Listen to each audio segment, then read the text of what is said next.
ज्वालामुखी मंदिर धनपुरी के बेहतर प्रबंधन और रखरखाव के लिए गठित हिंदू जन जागरण समिति के तथाकथित स्वयं भू अध्यक्ष ने न सिर्फ स्वयं को लगातार 18 वर्षों तक अध्यक्ष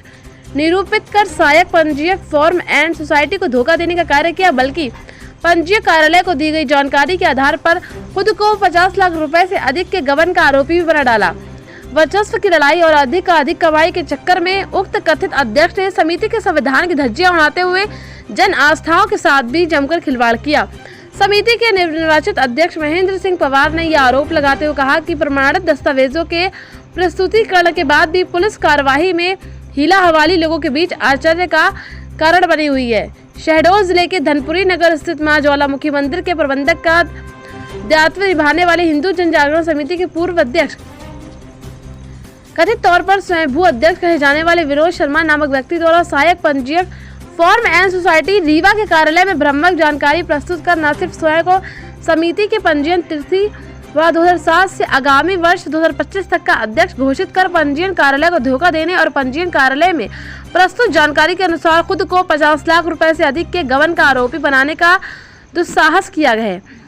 हिंदू जन जागरण समिति के बहुमत से नवनिर्वाचित अध्यक्ष महेंद्र सिंह पवार ने पत्रकार वार्ता में जानकारी देते हुए यह आरोप लगाया है। आइए देखते हैं पूरी रिपोर्ट हमारे संवाददाता बीके तिवारी के साथ। जी बताएं क्या मामला, शॉर्ट में बताइए, बहुत लंबा मतलब। ये हिंदू जन जागरण समिति की तरफ से एक पत्रकार वार्ता मैंने बुलाई थी और चौथे लोकतंत्र के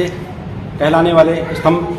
पत्रकार बंधुओं से मैं आग्रह करना चाहता हूं कि हिंदू जन जागरण समिति के पूर्व अध्यक्ष विनोद शर्मा द्वारा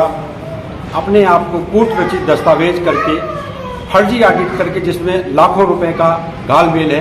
स्वयं को 2007 से लेके 2022 और 2022 से फिर आगे के लिए 19/7/2025 तक अपने को अध्यक्ष घोषित किया। मेरा यह कहना है कि इस दौरान जब वो अध्यक्ष नहीं थे, 2010 में अशोक सिंह हुआ करते थे और 2015 से 22 तक पुष्पेंद्र सिंह अध्यक्ष रहे। इस दौरान और इस आशा और विश्वास के साथ कि संविधान के अनुसार और आज जो भी दिख रहा है, न्याय व्यवस्था हो चाहे समाज में जितने भी पारदर्शिता और खुलासा हो रहे हैं, वह सब आप लोगों के निष्पक्षता और जो लोकतंत्र का चौथा स्तंभ कहलाता है उस हिसाब से आप लोग कर रहे हैं। मेरा सिर्फ आग्रह इतना कहना चाहता हूँ कि मैं जुड़ा तो बहुत दिनों से था, लेकिन समिति में मैं आया। मैं आपसे सिर्फ इतना कहना चाहता हूँ, यह समिति 2084 में बनाई गई थी मंदिर के रखरखाव के लिए और उसके बाद क्रम से उस समय तक गठन नहीं हुआ था और 84 से लेके इधर मैंने अपने प्रेस विज्ञप्ति में दिया है। सिर्फ मैं आपसे इतना बताना चाहता हूँ कि जो पूर्व अध्यक्ष 2007 में थे, उन्हें कूट रचित दस्तावेज हुआ ये कि 9/9/2022 से हमारे पुष्पेंद्र सिंह जी के द्वारा बहुमत के आधार पर प्रबंध समिति के, लेकिन उसका कोई पता नहीं चला। और यह जब जैसे ही मैंने यह सब कार्रवाई प्रारंभ की और मैंने उन लोगों से दस्तावेज मांगे तो कोई भी दस्तावेज देने को तैयार नहीं हुआ, तब मैंने ऑफिसों के चक्कर लगाना शुरू किया जो मैंने पेज विज्ञप्ति में लिखा है। और जब वो खुलासा हुआ, जैसे ही लोगों को पता चला हमारे पूर्व अध्यक्ष विनोद शर्मा जी को, तो उन्होंने आनंद फानन में 19/2/2022 को अवैधानिक रूप से अपने कुछ सहकर्मियों के साथ एक मीटिंग बुला के और नवनीत सिंह को कह दिया कि आप अध्यक्ष हैं और आप समिति गठित कर लीजिए। लेकिन सबसे ज्यादा ताज्जुब की बात मैं आपसे कहना चाहूंगा और बताना चाहूंगा, मैंने प्रेस विज्ञप्ति के साथ आप लोगों को उसके दस्तावेज दिए हैं और मैंने सिग्नेचर किया है। यह दस्तावेज पंजीकरण कार्यालय सहायक रीवा कार्यालय द्वारा उपलब्ध है। दूसरे डॉक्यूमेंट्स में बैंक द्वारा दिया हुआ दस्तावेज है जो बैंक ये प्रमाणित करता है कि 2015 से अधिकृत हस्ताक्षर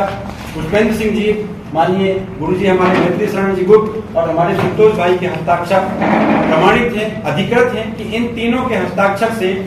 में से 2 के हस्ताक्षर से बैंक का संचालन,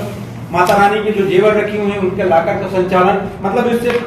प्रमाणित होता है कि 2015 से 22 तक पुष्पेंद्र सिंह जी, मैत्री शरण जी ही चला रहे थे और उसके पहले अशोक सिंह। लेकिन ये कूट रचित दस्तावेज आप ध्यान देंगे, मेरा निवेदन है कि 20/10/2022 को मेरे अध्यक्ष बनने के 1 महीने बाद जैसे ही मैंने छानबीन करना शुरू किया, हमारे पुराने अध्यक्ष,